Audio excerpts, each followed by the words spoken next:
जय श्री कृष्णा। प्रणाम भक्तजनों। आज हम श्रीमद् भागवत पुराण के स्कंद 10वें के अध्याय 30 की कथा को सुनेंगे।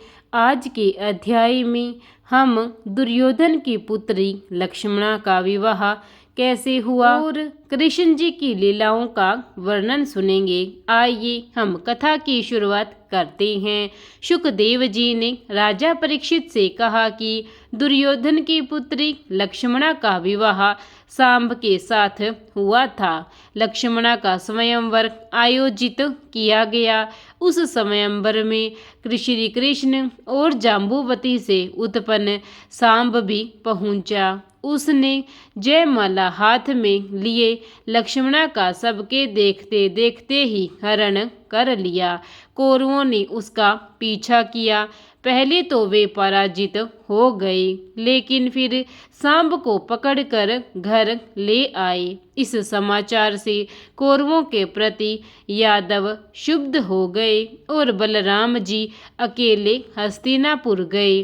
पहले उन्होंने समझाने की कोशिश की, किंतु कौरव नहीं माने, पर बाद में उनके लौटकर आने नाराज होने के डर से सांब को मुक्त करके उसका विवाह लक्ष्मणा से कर दिया। और इसके बाद एक बार नारद जी ने यह जानना चाहा कि श्री कृष्ण 16,108 रानियों के साथ कैसे विहार करते हैं। अतः पहले वह रुक्मणी, फिर सत्यभामा, फिर अन्य रानियों के यहाँ गए और उन्होंने हर स्थान पर प्रत्येक रानी के साथ कृष्ण को कहीं न कहीं कुछ करते हुए देखा। वह श्री कृष्ण की महिमा समझकर वापस आ गए। एक बार भगवान श्री कृष्ण अपनी सभा में बैठे थे कि एक अज्ञात व्यक्ति वहां आया और उसने भगवान श्री कृष्ण से प्रार्थना की कि वह जरासंध की कैद में पड़े 20,800 राजाओं को मुक्त कराए। ये राजा गिरिवर्ज दुर्ग में रखे हुए हैं। जरासंध 17 बार हार कर और केवल एक बार जीत कर बहुत उद्धत हो गया है। दूत के यह कहते ही कहते नारद जी भी वहां आ गए और बोले कि युधिष्ठिर राजसूय यज्ञ करके आपको पूजना चाहते हैं। श्री कृष्ण ने उद्धव से पूछा तो वे बोले कि राजसूय यज्ञ संपूर्ण दिशाओं की विजय से पूरा होगा और इसी प्रक्रिया में जरासंध भी मारा जाएगा। इस तरह आपके जानने से जरासंध का वध, शरणागत राजाओं की रक्षा और युधिष्ठिर की इच्छा पूर्ति हो जाएगी। भगवान हस्तिनापुर पहुंच गए और राजसूय यज्ञ की घोषणा हो गई। सभी राजा वहां आए, लेकिन पूर्व दिशा का राजा जरासंध नहीं आया। तब उसे जीतने के लिए श्री कृष्ण अर्जुन और भीम को लेकर ब्राह्मण वेश में वहां पहुँचे और उससे मनोरथ पूरा करने का आग्रह करने लगे। जरासंध ने जैसे ही मनोरथ पूरा करने की प्रतिज्ञा की, वैसे ही ये तीनों अपने वेश में आ गए। जरासंध से उन्होंने द्वंद्व युद्ध स्वीकार किया। श्री कृष्ण के संकेत से भीम ने जरासंध के पैर पर पैर रखकर उसे चीर दिया। फिर सारे राजाओं को मुक्त किया और उसके पुत्र सहदेव को राजा के पद पर प्रतिष्ठित किया। युधिष्ठिर ने अपना यज्ञ प्रारंभ किया तो अग्र पूजा के प्रश्न पर श्री कृष्ण की श्रेष्ठता को समझकर उन्हीं की पूजा का निश्चय किया। अन्य राजाओं ने इसका समर्थन किया, लेकिन शिशुपाल ने इसका विरोध किया। उसने श्री कृष्ण को अनेक गालियां दी। जब बात बढ़ी तो श्री कृष्ण ने अपने चक्कर से उसका सिर काट डाला। युधिष्ठिर का यज्ञ संपन्न हुआ, लेकिन दुर्योधन युधिष्ठिर और श्री कृष्ण की मित्रता को देखकर जलने लगा। इस राजसूय यज्ञ में दुर्योधन को कोषाध्यक्ष बनाया गया था। उसने बहुत ही खोलकर खर्च किया। इससे राजाओं के मन में युधिष्ठिर का वैभव दुगना चौगुना होकर प्रभाव जम गया। उन्मुक्त व्यय से सारी व्यवस्था बहुत अच्छी तरह हो गई। दूसरी ओर दुर्योधन ने अपनी बढ़ती हुई ईर्ष्या के कारण माया द्वारा बनाए गए युधिष्ठिर के भवन को देखने की इच्छा की। माया ने ऐसा कर रखा था कि अंधकार में प्रकाश का और जल में थल का आभास हो। भवन देखते देखते जल को स्थल समझकर दुर्योधन गिरा और भीग गया। इस पर युधिष्ठिर तो शांत रहे, लेकिन अन्य लोग कृष्ण के संकेत पर हंसने लगे। रुक्मिणी के विवाह में आए हुए राजाओं को यद्यपि श्री कृष्ण ने जीत लिया था, लेकिन उन राजाओं ने भी यादव वंश के नाश करने की प्रतिज्ञा कर ली थी। शिशुपाल ने मित्र शांब ने अपनी तपस्या से शिवजी को प्रसन्न करके शत्रुजीत विमान प्राप्त कर लिया था। उसने इस विमान पर सवार होकर द्वारिका पर आक्रमण कर दिया और भयंकर उत्पात मचाने लगे। पर द्युम्न के सेनापति तव में शुकसारण अक्रूर आदि योद्धा युद्ध करने लगे। अनेक विश्व युद्ध हुआ और अंत में श्री कृष्ण ने अपनी गदा से प्रहार किया तो उसे मार डाला। फिर उसके छोटे भाई विदुरथ की जीवन लीला भी समाप्त कर दी। महाभारत के युद्ध की संभावना देखकर बलराम जी ने किसी का भी पक्ष न लेने के निर्णय से तीर्थ यात्रा का कार्यक्रम बना लिया। तीर्थ यात्रा करते करते बलराम जी नैमिषारण्य पहुँचे।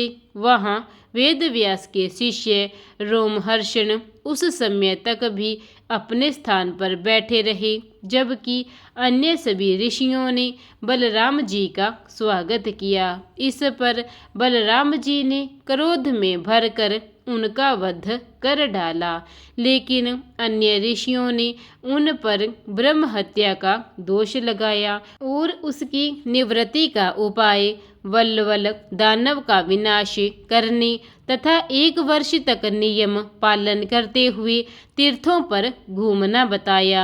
ऋषियों ने बलराम जी को तीर्थों का महत्व भी बताया। सबसे पहली पुष्कर तीर्थ में नहाने से और दान करने से अश्वमेघ यज्ञ का फल मिलता है।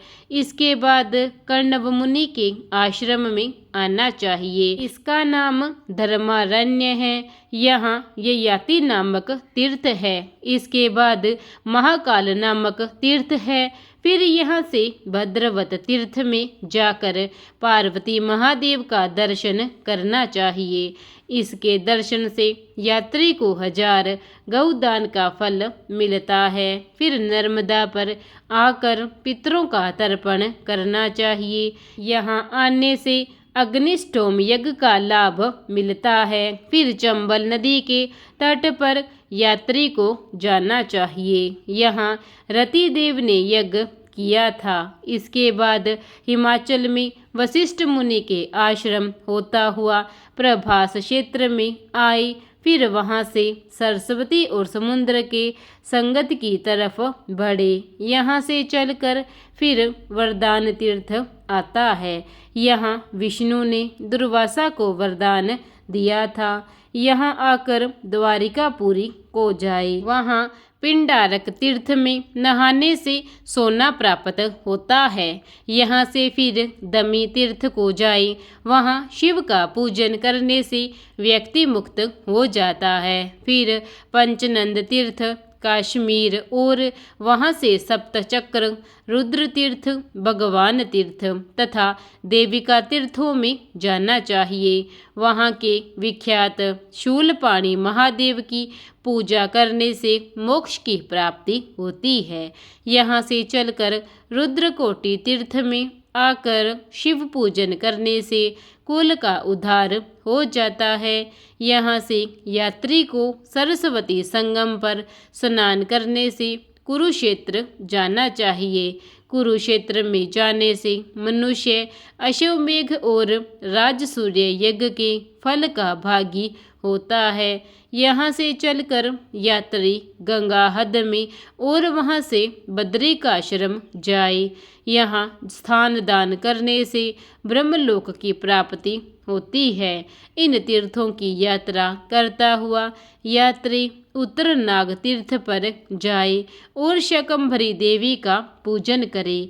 वहाँ सरयू नदी पर स्थित गोप्तांग तीर्थ की यात्रा करता हुआ यात्री काशीपुरी पहुँचे। वहाँ गंगा गोमती तीर्थ, योनिद्वार तीर्थ, माहेश्वर तीर्थ, कन्या संवेद तीर्थ, गौरीशखर, कौशलादि तीर्थों पर जाए। वहाँ से चलकर चंपा में दंड तीर्थ, राम तीर्थ और उसके आगे कर्ण तीर्थ के दर्शन करें। ऋषियों से आज्ञा लेकर बलराम भी गोमती, गंडकी, विपाशा आदि नदियों में स्नान करते हुए और मंदिरों को देखते हुए और कौरव पांडवों के युद्ध के स्थल पर तब पहुँचे जब दुर्योधन के साथ भीम का गदा युद्ध चल रहा था। उन्होंने दोनों को रोकना चाहा, लेकिन सब व्यर्थ गया। फिर वे द्वारिका चले आए और तीर्थों की यात्रा करने के लिए चल दिए। इसके उपरांत शुकदेव जी ने कहा कि हे राजन, सुदामा का चरित्र सुनो। श्री कृष्ण ने गुरु भाई सुदामा द्रविड़ देश में रहते थे। वे धनहीन और दरिद्र थे। अपनी दरिद्रता से तंग आकर उसकी पत्नी ने एक दिन श्री कृष्ण से सहायता मांगने को उनसे अनुरोध किया। सुदामा यद्यपि यह नहीं चाहते थे, लेकिन अपनी दीन दशा को देखकर और अपनी पत्नी की इच्छा के कारण मना भी नहीं कर सके। थोड़े से चावल एक पुराने धुले हुए वस्त्र में बांधकर भेंट स्वरूप देने के लिए उनकी पत्नी ने सुदामा को कृष्ण से मिलने के लिए रवाना कर दिया। सुदामा द्वारिकापुरी पहुंचकर संकोच में पड़ गए। द्वारपाल से श्री कृष्ण ने अपने बाल सखा सुदामा का नाम जैसे ही सुना, वे नंगे पैर बाहर आई और बाहों से भरकर सुदामा से मिलने लगी। उन्होंने अपने महल में ले जाकर सुदामा के चरण धोए और बचपन की अनेकों बातचीत करने लगे। थोड़े समय बाद उन्होंने भाभी की भेंट मांगी तो सुदामा संकोच करने लगे, पर स्वयं भगवान श्री कृष्ण ने पोटली छीनकर 2 मुट्ठी चावल खा लिए। जैसे ही श्री कृष्ण तीसरी मुट्ठी भरकर चावल खाने लगे, वैसे ही रुक्मणी ने उन्हें रोक दिया और कहा कि आप पहले ही इन्हें 2 लोक दे चुके हैं, अब तीसरा लोक भी दे देंगे तो हम कहाँ रहेंगे। श्री कृष्ण फिर सुदामा को मंदिर में लाए, वहाँ अपने हाथों से भोजन कराया और अच्छे बिस्तर पर सुलाया। कुछ दिनों बाद सुदामा ने चलने की आज्ञा मांगी तो भगवान श्री कृष्ण ने उन्हें भीगी हुई आंखों से विदाई दी। रास्ते में सुदामा इस बात पर विचार करने लगे कि उन्होंने श्री कृष्ण से कुछ नहीं मांगा, यह अच्छा ही किया। लेकिन जब वे घर पहुँचे तो अपनी टूटी फूटी झोंपड़ी के स्थान पर सुंदर भवन देखकर आश्चर्यचकित हो गए। तभी अत्यंत सुंदर वस्त्र और अलंकारों से युक्त उनकी ब्राह्मणी ने आकर उन्हें सारा रहस्य बताया और भवन में ले गई। दोनों ही पति पत्नी भगवान श्री कृष्ण की मित्र वत्सलता का गुणगान करने लगे। भगवान श्री कृष्ण की कुरुक्षेत्र यात्रा वृतांत सुनाते हुए शुकदेव जी बोले कि एक समय सूर्य ग्रहण को निकट जानकर श्री कृष्ण ने सभी यादवों को कुरुक्षेत्र में जाकर नहाने और दान देने का परामर्श दिया। यमदग्नि के 3 पुत्रों में परशुराम बहुत तेजस्वी थे। यमदग्नि वैरागी होकर पत्नी सहित त्रिकूट पर्वत पर यज्ञ तप करते थे। एक बार उनकी पत्नी रेणुका ने अपनी बहन सहस्त्र अर्जुन की रानी को घर पर भोजन के लिए बुलाया, लेकिन यह जानकर कि निमंत्रण सेना को भी देना पड़ेगा, वह उदास हो आई। लेकिन यमदग्नि ने उदास पत्नी के मन की बात जानकर उसकी बहन बहनोई की सेना सहित निमंत्रित किया। खिलाने की व्यवस्था के लिए वे इंद्र से कामधेनु मांग लाए। जब दूसरे दिन सहस्त्र अर्जुन भोजन करके तृप्त हो गया तो उसने इस व्यवस्था का कारण पूछा और कामधेनु को इसका कारण मानकर उनसे वह गाय मांग ली और न मिलने पर उसे छीन कर चल दिया और मुनि का भी वध कर दिया। इस समाचार को सुनकर परशुराम वहां आई और फिर सहस्त्र अर्जुन का वध करके वापस आकर अपने पिता को अंतिम संस्कार किया और रुद्र यज्ञ किया। तभी से यह स्थान कुरुक्षेत्र के नाम से प्रसिद्ध है। एक बार द्रौपदी ने श्री कृष्ण की 8 पटरानियों से पूछा कि उन्होंने भगवान श्री कृष्ण को ही पति के रूप में कैसे वर्ण किया। प्रत्येक ने अपनी अपनी कथा बताई। रुक्मिणी बोली कि मेरा विवाह शिशुपाल के साथ करने के लिए कृत संकल्प होकर शासक शस्त्र धारे खड़े थे, पर मेरी प्रार्थना पर भगवान ने मेरा हरण करके मुझसे विवाह किया।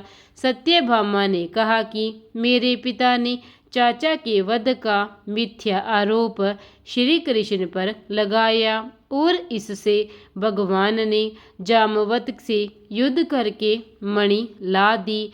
इस पर लज्जित होकर मेरे पिता ने मेरा विवाह श्री कृष्ण से करा दिया। जाम्बुवती ने कहा कि मेरे पिता ने भगवान श्री कृष्ण को जाने बिना उनसे युद्ध किया और पराजित होकर मेरा विवाह हो गया। कालिंदी ने इसका कारण अपनी तपस्या को बताया। मित्रविंदा ने कहा कि स्वयंवर में गिद्धड़ राजाओं को हराकर भगवान ने मुझे प्राप्त किया। रानी सत्या बोली कि एक साथ 7 सांडों को पराजित करने की शर्त पूरी करके मेरे साथ भगवान श्री कृष्ण ने विवाह किया। सुभद्रा ने कहा कि मेरा मन भगवान में लीन देखकर ही मेरे पिता ने मुझे भगवान श्री कृष्ण को सौंप दिया। लक्ष्मण ने कहा कि निर्धारित मत्स्य वेद की शर्त को पूरा करके कृष्ण ने मेरा पाणी ग्रहण किया। इसके बाद शुकदेव जी ने कहा कि एक दिन ऋषियों की सभा में वसुदेव ने नारद जी से कर्म बंधन में छूटने का उपाय पूछा तो उन्होंने राजा को कुरुक्षेत्र में यज्ञ रूप भगवान विष्णु की पूजा बताया। फिर वसुदेव ने विधि पूर्वक यज्ञ किया और सूर्य ग्रहण के बाद स्नान करके नंद और अन्य लोग कुछ समय वहां रहकर वापस अपने धाम को लौट आए। एक बार देवकी ने अपने 6 पुत्रों के कंस के द्वारा मारे जाने पर शोक करते हुए उन्हें वापस लाने की बात कही तो श्री कृष्ण एकदम पाताल लोक में चले गए और वहां महाराज बलि सम्मानित होकर उनसे बोले कि मरीचि ऋषि के 6 जवान पुत्रों को अपने सामने हंसने पर प्रजापति ने असुर होने का श्राप दे दिया था और फिर मेरे दर्शन से मुक्त होने की बात कही थी, ये 6 देवकी के पुत्र बने, वह उन्हें पाना चाहती है। भगवान ने वहां से पुत्र लेकर देवकी को सौंप दिए। देवकी की पुत्री सुभद्रा अब विवाह योग्य हुई तो श्री कृष्ण ने अर्जुन के नाम का प्रस्ताव रखा, किंतु बलराम जी इस बात पर सहमत न थे। अतः बलराम जी नाराज होकर वहां से चले गए। अर्जुन का जब कृष्ण के विचार का पता चला तो वह सन्यासी के रूप में द्वारिका में आकर रहने लगे।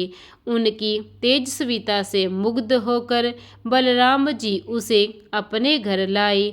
वहां अर्जुन और सुभद्रा में परस्पर प्रेम हो गया। वे दोनों एक दूसरे के वियोग में तड़पने लगी। तो शिवरात्रि के दिन जब सुभद्रा शिव पूजन के लिए घर से गई तो अर्जुन ने उनका हरण कर लिया। बलराम को जब यह पता चला तो उन्होंने अर्जुन का पीछा किया, पर श्री कृष्ण ने उन्हें समझा बुझाकर शांत कर दिया। उधर अर्जुन ने हस्तिनापुर पहुंचकर विधिवत विवाह किया। एक बार कश्यप के पुत्र वरकासुर ने नारद जी से पूछा कि ब्रह्मा, विष्णु और महादेव में से शीघ्र वर देने वाला कौन है। नारद जी ने शिव जी को शीघ्र ही प्रसन्न होने वाला बताया। तो वृकासुर उनकी प्रसन्नता के लिए घोर तपस्या और आराधना करने लगे। शिव जी प्रसन्न होकर प्रकट हुए और उसकी इच्छा अनुसार उसे यह वर दे दिया कि जिसके सिर पर भी वह हाथ रखेगा वह भस्म हो जाएगा। यह वर प्राप्त कर वृकासुर उद्धत हो गया और स्वयं भूत भावन शिवजी के सिर पर हाथ रखकर उन्हें भस्म करने को उद्धत हो गया। इतने में भगवान विष्णु ने ब्राह्मण रूप में आकर उसे विवाद में भटकाया और उससे इस नंगे बावले बाबा की बात पर विश्वास न करने को कहा। बात बात में भगवान ने उसे अपने शपथ खाने के लिए ही सिर पर हाथ रखने को कहा। वृकासुर दैत्य ने सहज अभ्यवंश ज्यों ही अपने सिर पर हाथ रखा त्यों ही वह जलकर भस्म हो गया। इसके बाद एक बार ऋषियों की सभा में यह प्रश्न उठ खड़ा हुआ कि शिव, ब्रह्मा और विष्णु में सर्वश्रेष्ठ कौन है। तो फिर ऋषियों ने निर्णय के लिए भृगु जी को भेजा। भृगु जी सर्वप्रथम ब्रह्मा जी के पास आए और उन्हें बिना प्रणाम किए ही बैठ गए। इस पर ब्रह्मा जी को क्रोध आया, परंतु पुत्र जानकर वे उसे दबा गए। इसके उपरांत वे शिव जी के पास गए। शिव जी ज्यों ही भृगु जी का आलिंगन करने के लिए आगे बढ़े त्यों ही भृगु जी ने चिंता की भस्म वाले शरीर को दूर रखने को कहा। इस पर शिव जी त्रिशूल से उन्हें मारने दौड़े। पार्वती जी द्वारा अनुनय विनय करने पर ही शिव जी का क्रोध शांत हुआ। इसके पश्चात भृगु जी विष्णु जी के पास गए और जाकर सोते हुए विष्णु जी की छाती पर लात दे मारी। विष्णु जी ने जागते ही ऋषि के चरण छूकर कहा कि कहीं आपके कोमल चरण को चोट तो नहीं पहुंची।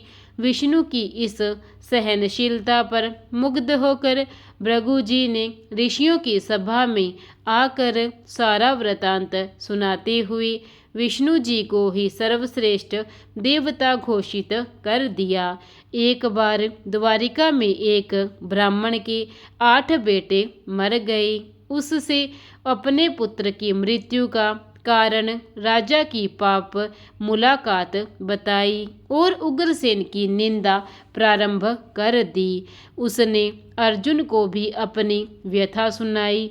अर्जुन ने उसके भावी पुत्र की रक्षा का वचन दिया और वचन पूरा न कर पाने की स्थिति में जलकर मरने की शपथ खाई। यथा समय बालक होने पर अर्जुन द्वारा व्यूह रचना के बाद भी यह बच्चा अदृश्य हो गया। अर्जुन ने उसे ढूंढने के लिए काफी प्रयास किया और आकाश पाताल एक कर दिया।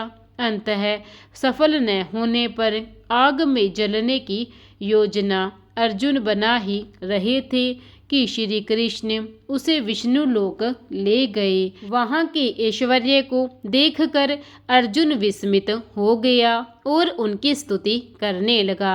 तब विष्णु ने अर्जुन और श्री कृष्ण को बालक दिखाते हुए कहा कि तुम दोनों ही मेरे अंश हो और मैंने तुम्हें देखने की इच्छा से ही बालक को अदृश्य किया था। तुम जाओ और पृथ्वी का भार हरण करके फिर से मुझ में विलीन हो जाओ। अर्जुन ने उस ब्राह्मण पुत्र को लेकर उसके पिता को दे दिया और अपना प्रण पूरा किया। इसी प्रकार श्रीमद् भागवत पुराण की कथा का अध्याय 30वां यहीं पर समाप्त होता है। प्रेम से बोलिए जय श्री कृष्ण। विष्णु महाराज की जय। प्रिय भक्तजनों, अगर आपको मेरी यह कथा अच्छी लगी हो तो कथा को लाइक और चैनल को सब्सक्राइब करना ना भूलें। धन्यवाद।